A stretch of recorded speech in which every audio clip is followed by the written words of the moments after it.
স্বাগত দীপ্ত সংবাদে, সাথে আছে আমি কাজী আসিফুজ্জামান। টানা ১.৫ দশক ধরে অকার্যকর খাগড়াছড়ির দীঘিনালার একমাত্র স্লুইস গেট। এতে কৃষি জমির সেচ নিয়ে চরম দুর্ভোগে পড়েছেন স্থানীয়রা। সেচের অভাবে ৩ ফসলি জমি এখন ২ ফসলিতে পরিণত হয়েছে, কমে গেছে ফসলের উৎপাদন।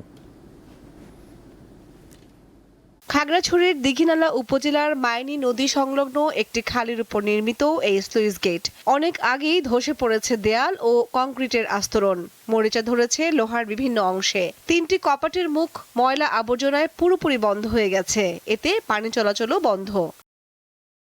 বর্ষা মৌসুম এলেই পাহাড়ি ঢল এবং অতিরিক্ত বৃষ্টিতে নদী ও খালে বৃদ্ধি পায় পানি। তখন স্লুইস গেটটির কপাটগুলো নিয়ন্ত্রণ করা যায় না, ফলে আশপাশের নিচু এলাকা ও ফসলি জমিতে সৃষ্টি হয় দীর্ঘমেয়াদী জলাবদ্ধতা।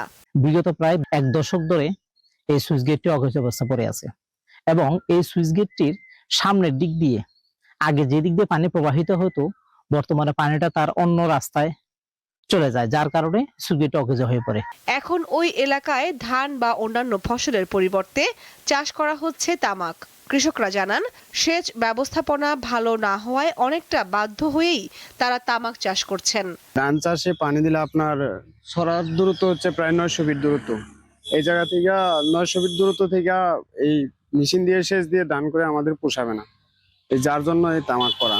স্লুইস গেটটি মেরামতের আশ্বাস দেন এই কর্মকর্তা। এছাড়া স্থানীয়দের তামাক চাষে নিরুৎসাহিত করার কথাও জানান তিনি। চলমান প্রকল্প, একটা কৃষি মন্ত্রণালয়ের পার্টনার একটি প্রকল্প চলমান আছে। তো পার্টনার প্রকল্প থেকে আমাদের ভূগর্ভস্থ সেচ নালা করার একটা সুযোগ আছে। অবশ্যই তো তামাক উৎপাদন তো আমাদের এটা তো অনুৎসাহিত পরিকল্পনা আছে। দ্রুত স্লুইস গেটটি সংস্কারের মাধ্যমে শুষ্ক মৌসুমেও চাষাবাদ সম্প্রসারণের দাবি স্থানীয়দের। কামরুন নাহার, দীপ্ত, বার্তাকক্ষ। সাবেক পুলিশ প্রধান বেনজির আহমেদ দুবাইয়ে শর্ত সাপেক্ষে জামিনে মুক্তি পেয়েছেন, আর সেই জামিন বাতিল করতে আইনি লড়াইয়ে নেমেছে বাংলাদেশ সরকার।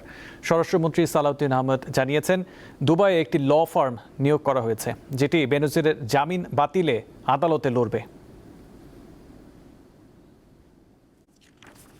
বাংলাদেশের অনুরোধেই সংযুক্ত আরব আমিরাতের দুবাইয়ে গ্রেপ্তার হয়েছিলেন সাবেক আইজিপি বেনজির আহমেদ। ১২ জুন বাংলাদেশ সরকারকে বিষয়টি জানায় সংযুক্ত আরব আমিরাত কর্তৃপক্ষ।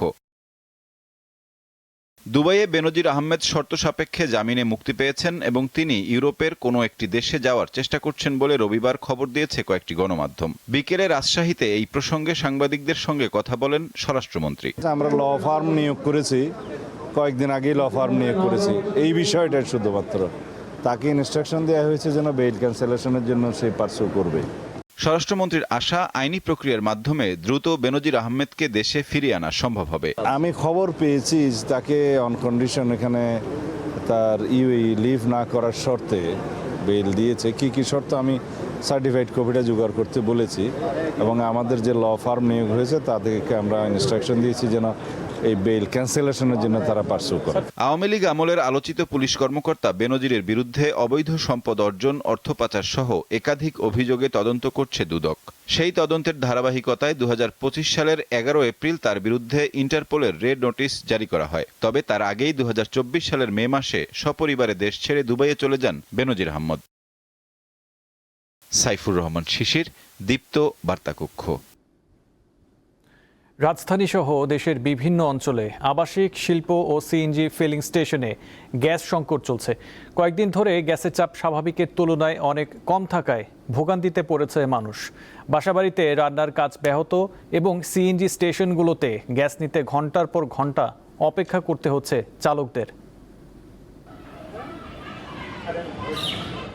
রাজধানীর পুরান ঢাকার লালবাগ এলাকার মানুষ গত ২ সপ্তাহের বেশি সময় ধরে গ্যাস পাচ্ছে না, ফলে বন্ধ রান্না বান্না। আজকে আমাদের ১৫ দিনের উপর হবে আমাদের গ্যাস থাকেই না টোটাল। আমাদের এই যে বিদ্যুতের কারেন্ট বিলও দিতে হয়, আমাদের বিদ্যুতে রান্না করতে হয় অনেক কষ্ট করে। এই যে প্রতি মাসে মাসে বিদ্যুতের বিল, গ্যাসের বিলটাও দিতে হইতাছে। গ্যাসই নেই, চুলায় জ্বলে না। আমাদের মতন মধ্যবিত্ত পরিবারে খাবার কিনে খাইতেও সমস্যা। রাজধানী সহ দেশের বিভিন্ন অঞ্চলে গ্যাসের চাপ কম, ফলে রান্নার সময় চুলোয় আগুন জ্বলছে না এবং যে আগুন জ্বলে অধিকাংশ সময় সে আগুনে রান্না করাও যায় না। ফলে সবচেয়ে বেশি বিপাকে পড়েছে আবাসিক অঞ্চলের মানুষরা। বিকল্প হিসেবে তারা ব্যবহার করছে ইলেকট্রিক চুলা কিংবা এলপিজি সিলিন্ডার। ইলেকট্রিক চুলা নিয়ে আসছে ওই গ্যাসের প্রবলেমের জন্য। এখন তো আমাদের আগে পেতাম, এখন একেবারে পাচ্ছি না গ্যাস। এখন আমাদের কারেন্টের চুলার মধ্যে রান্না করতে হচ্ছে। দিনের পর দিন গ্যাস সংকট চলতে থাকায় সাধারণ মানুষের জীবনযাত্রা চরমভাবে ব্যাহত হচ্ছে। এদিকে ফুলে ফেপে উঠেছে ইলেকট্রিক চুলা ও এলপিজি গ্যাস সিলিন্ডারের কোম্পানিগুলো। গ্যাস ক্রাইসিসের জন্য ইলেকট্রিক চুলার একটা চাহিদা অনেক বাড়ছে, তো এটা ডে বাই ডে বাড়তেছে। নতুন কাস্টমার একটু বেশি আসতেছে, সাথে চুলা সিলিন্ডার সবই লাগতেছে নতুন করে। আবার কিছু কিছু অসাধু ব্যবসায়ী বড় যারা ডিস্ট্রিবিউটার, তাদের থেকে আমরা মাল নিয়ে বিক্রি করি, তারা একটু বেশি করে আমাদের থেকে বেশি লাগতেছে। এদিকে গ্যাস সংকট রাজধানীর ফিলিং স্টেশনগুলোতেও। দীর্ঘ সময় দাঁড়িয়ে থেকেও গ্যাস পাচ্ছে না গাড়িগুলো, বন্ধ থাকতে হচ্ছে অনেক ফিলিং স্টেশন। সামগ্রিক বিষয়ে জানতে তিতাস গ্যাস কর্তৃপক্ষের সঙ্গে যোগাযোগ করা হলে কেউ কথা বলতে রাজি হয়নি। পরে গণসংযোগ কর্মকর্তা মুঠোফোনে জানান, কক্সবাজারের মহেশখালীর এলএনজি টার্মিনালে কারিগরি ত্রুটির কারণে দেশে গ্যাসের সরবরাহ কমে গেছে। পরিস্থিতি উন্নতি না হওয়া পর্যন্ত তিতাসের আওতাধীন এলাকার সব শ্রেণীর গ্রাহক টানতে গ্যাসের তীব্র স্বল্পচাপ বিরাজ করবে বলে জানিয়েছেন তিনি। আলোয়ান খান, দীপ্ত সংবাদ, ঢাকা। বিদ্যুতের ঘন ঘন লোডশেডিংয়ের কারণে বরগুনায় আজ বিক্ষোভ করেছেন বিভিন্ন শ্রেণী পেশার মানুষ। সকাল 10টায় প্রেস ক্লাব চত্বর থেকে বরগুনা বিদ্যুৎ অফিস অভিমুখে বিক্ষোভ মিছিল বের করা হয়। মিছিলটি শহরের প্রধান প্রধান সড়ক প্রদক্ষিণের পর বিদ্যুৎ অফিসের সামনে শেষ হয়। সেখানে অফিস ঘেরাও করে তারা বিক্ষোভ করেন। এ সময় বিক্ষোভকারীরা বলেন, ঘন ঘন লোডশেডিংয়ের কারণে বরগুনার মানুষের জীবন অতিষ্ঠ হয়ে পড়েছে। আগামী 7 দিনের মধ্যে এই সমস্যার সমাধান না হলে অফিসে তালা ঝুলিয়ে দেওয়ার হুঁশিয়ারি দেন তারা। পরে প্রধানমন্ত্রী বরাবর স্মারকলিপি প্রদান করেন বিক্ষোভকারীরা।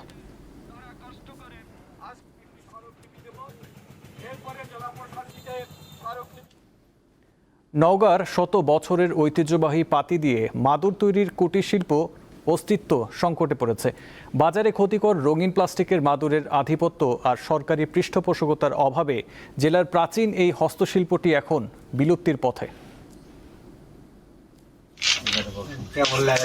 শত বছরের ঐতিহ্য মাদুর শিল্প, এই মাদুর শিল্প এখনো টিকে আছে নওগাঁর কিছু এলাকায় এবং শত বছরের ঐতিহ্যটাকে টিকে রেখেছে এখনো নওগাঁর কয়েকটি গ্রামের এই মাদুর শিল্পের কারিগররা। তবে মাদুর শিল্পের সঙ্গে যারা জড়িত তারা জানিয়েছে যে একসময় এই মাদুরের কদর থাকলেও এখন কিছুটা কমেছে প্লাস্টিকের ভিড়ের কারণে। তবে মাদুর তৈরির সঙ্গে জড়িত যেসব কারিগর রয়েছে তারা জানিয়েছে পরিশ্রমের কাজের তুলনায় মাদুর তৈরি করে তারা যে খুব একটা লাভ করতে পারছে তেমনটি নয়, কিন্তু পারিবারিক ঐতিহ্য এবং পেশাগত কারণে তারা আজ এটি ধরে রেখেছে। আমরা বিছনা মাদুলি তৈরি করি, কিন্তু প্লাস্টিকের বিছনা রংচং, ওই জন্য আমাদের বেচা কিনা কম। আমাদের বিছনাগুলো তৈরি হচ্ছে কিন্তু বিক্রি মূল্য দামে পাওয়া যাচ্ছে না। 50-60 বছর পার হয়ে গেছে করতেছি, কিন্তু আমাকে যে কাজ করি সে কাজ অনুযায়ী আমাকে মর্যাদা আসে না। বছরের 6 মাস আমাদের এই কাজ, এই মাদুরিটার মূল্য একেবারেই কম সীমিত থাকে। 4 মাস আমরা একটু মূল্যটা বেশি ভালোভাবে পাই, আর বাদ বাকি সময়টা আমাদের বসে থাকতে হয়। আমাদের মাদুরি বিক্রি করে এই টাকা দিয়ে আমাদের সংসার কোনো রকমে চলে। আগে হয়েছিল প্রচুর ব্যবসা হয়েছিল আগে, এখন একটু ডালছি যেটা খারাপ। তারপরে ওই করি কয়েকদিন থেকে ব্যবসা করি, সেই ক্ষেত্রে আমরা আজকে কি আছি কোনো রকম। সরকার যদি আমাদের কিছু যদি হেল্প করে, মন করো যত মন করো ব্যবসায়িক আছে বা যারা আবাদ করে তাদের যদি লোন টোন দেয়, সরকার যদি এই শিল্পটির দিকে নজর দেয় এবং এই মাদুরটাকে দেশের গণ্ডি পেরিয়ে বিদেশে যদি চালান করা সম্ভব হতো, তাহলে এই মাদুর তৈরি করে কারিগররা পারিশ্রমিকটা ভালো পেত।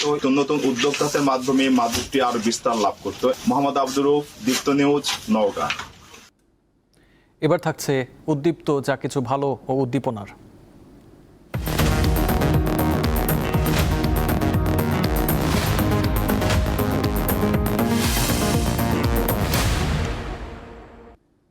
দৃষ্টি প্রতিবন্ধী রাজশাহীর শামসুদ্দিনের জীবন চলছে লড়াই করে। কারো ওপর নির্ভর না করে কাগজের ঠোঙ্গা বানিয়ে উপার্জন করছেন তিনি। এর মাধ্যমে বেশ কয়েকজনের কর্মসংস্থান সৃষ্টি করতে সক্ষম হয়েছেন।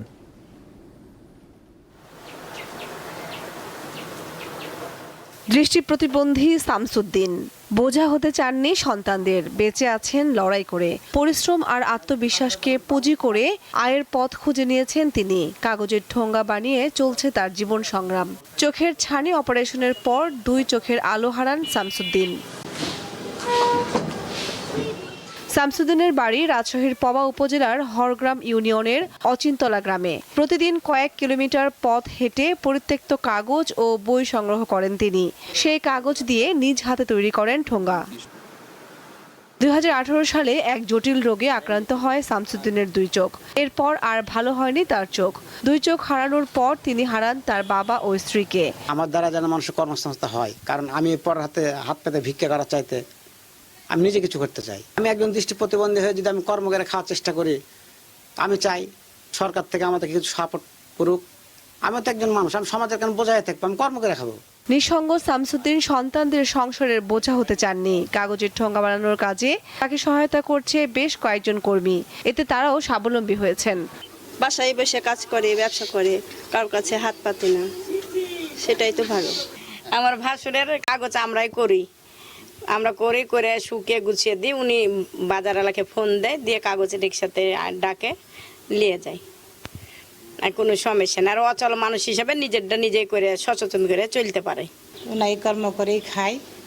অন্ধ মানুষ, 5 কেজি 4 কেজি 3 কেজি মানে যেদিন যেমন পায় সেমন করতে পারি। নিজে অন্ধ হয়েও অন্য পরিবারে আলো ফোটাচ্ছেন শামসুদ্দিন, তাই তাকে নিয়ে গর্ব করেন এলাকাবাসী। কামরুন নাহার, দীপ্ত, বার্তাকক্ষ। ইরানের সঙ্গে আজ নতুন করে আলোচনা শুরু করতে যাচ্ছে যুক্তরাষ্ট্র। প্রেসিডেন্ট ডোনাল্ড ট্রাম্প হামলার সিদ্ধান্ত স্থগিতের পর এই তথ্য সামনে এসেছে। রবিবার এয়ারফোর্স ওয়ানে সাংবাদিকদের ট্রাম্প বলেন, যুক্তরাষ্ট্রের বাহিনীর হামলার ব্যাপকতা আগেই বুঝতে পেরেছে ইরান। সে কারণে তারা হামলা স্থগিত রাখতে অনুরোধ করেছে। এর আগে ট্রুথ সোশ্যালে দেয়া এক পোস্টে ট্রাম্প বলেন, চুক্তির পরিধি নিয়ে সমঝোতা হওয়ায় ইরান এবং পশ্চিম এশিয়ায় যুক্তরাষ্ট্রের মিত্ররা হামলা স্থগিত রাখতে অনুরোধ করেছে। গ্রিসে দাবানল নেভানোর সময় আকাশে 2টি হেলিকপ্টারের সংঘর্ষে 2 ক্রু সদস্য নিহত হয়েছে। তাদের একজন ডেনমার্কের পাইলট এবং অন্যজন গ্রিসের ফায়ার সার্ভিসের কর্মকর্তা।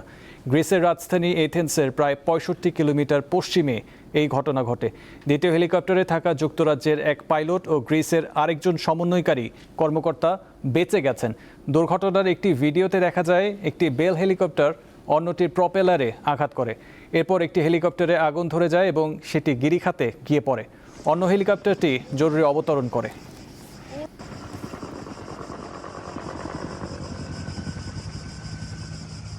ভয়াবহ রূপে পৃথিবীতে ধেয়ে আসছে এল নিনো।